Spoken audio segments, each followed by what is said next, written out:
Hi everybody, I'm Patrick. And I'm Michael, and you're watching another episode of Star Wars News and Views.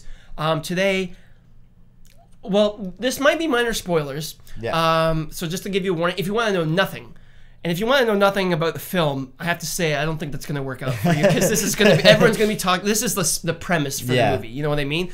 But maybe you want to hold out as long as you can. Yeah. I think it's a lost cause. This is going to be in the trailers, right? Yeah. It's like, imagine if no one knew about Darth Maul. Yeah, it's impossible. It's going to be part of like the setup for the movie. Otherwise, you have to show some sort of antagonist. It'll be on Coca-Cola Coke cans. Yeah. Anyway, so we're talking about the main villain of Episode 7. That's why I bring up that. Dun, dun, dun. But anyway, so who's going to be the main villain of Episode 7? So we've already done a video talking about the Sith Inquisitors, right? Mm-hmm. This is an order of, I don't know if they're explicitly Sith, but they are like Jedi hunters that serve the Sith, right? And so that's the sort of the main bad guys, but there's going to be one particular Sith Inquisitor that is the specifically sort of like, you know, the Darth Maul. Yeah, the head Sith Inquisitor. Yeah, and there may be someone above him pulling the strings like Darth Sidious to Darth Maul, but he's going to be like the Darth Maul. Yeah.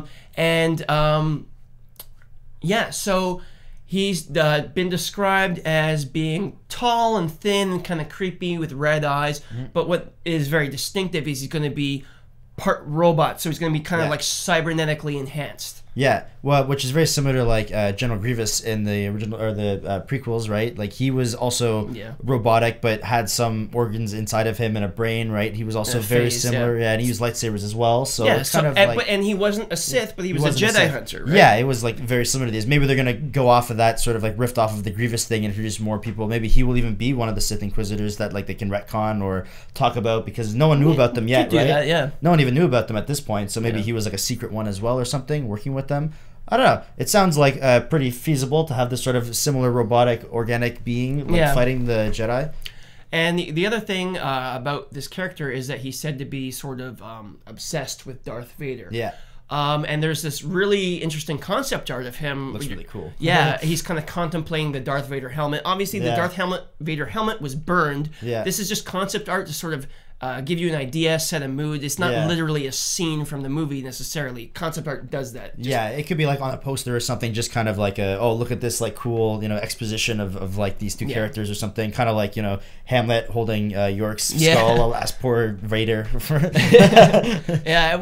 Also that ties into the Vader flashback rumor. Like maybe he actually served under Vader. Yeah, and I'll see like them. And that's going to be his introduction, is him, you know, kneeling before Vader, and now he's kind of obsessed with it. Yeah. Secret Apprentice or something. Yeah, kind of the Secret Apprentice. What was that? A Force Unleashed? Yeah, Force Unleashed. Yeah. Which will look pretty cool, I think. I don't know, seeing him talk to Vader, maybe that's why he's obsessed with him, right? Like he was, you know, really close to him for some reason or something. Yeah. So anyways, that's been another episode of Star Wars News and Views. Subscribe, because we come out all the time, and comment.